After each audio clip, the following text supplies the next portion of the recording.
Welcome! A couple of years ago I showed you how I had taken this big coral bark maple, or Sango Kaku, and started it on the process of becoming a bonsai. This is how it looked after 6 months, and I've gotten some requests for an update, so let me show you all the changes it's been through over the past 2 years.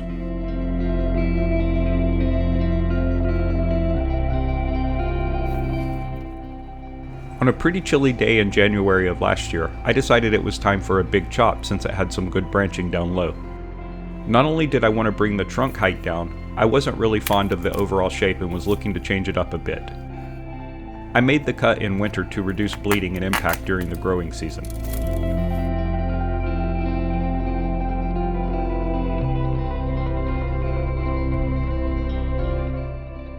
We left it looking a little bit like a stub. By May, it had come back in full force, sending out its typically long straight shoots. I decided to do a profile pruning and selectively cut out branches where there were more than 2 branches in the same location. Let's see how that went.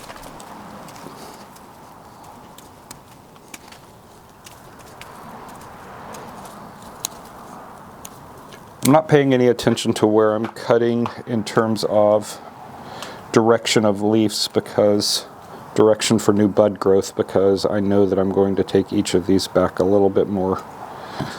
And so just trying to frame the outer edges of what I'm looking for here.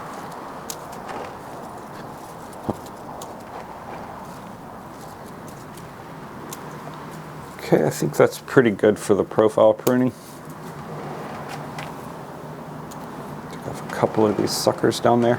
Okay, there's another problem spot right in here. It has about 7 or 8 branches coming off of it, so let me just start clearing that out. Might want to keep this one and cut it short. I'm going to take out ones that are headed back towards the center of the tree.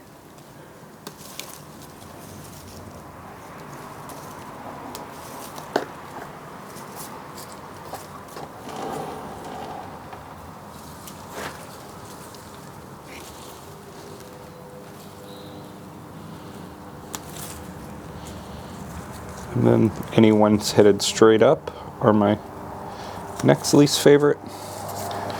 Okay, there's quite a few more spaces in here where we've got multiple branches growing from the same spot, and so I'm going to have to make some decisions. In particular, right here we've got 3. Take this one off. And this one off. That should do that. And then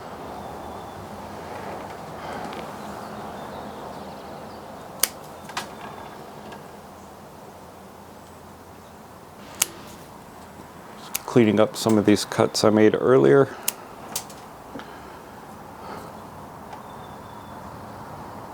Okay, there it is. I'll put it in the shade for a few days while it recovers from this, and then we'll bring it back out and see how it does over the rest of the summer. And it did really well over the summer, putting on lots of new foliage and filling back in nicely.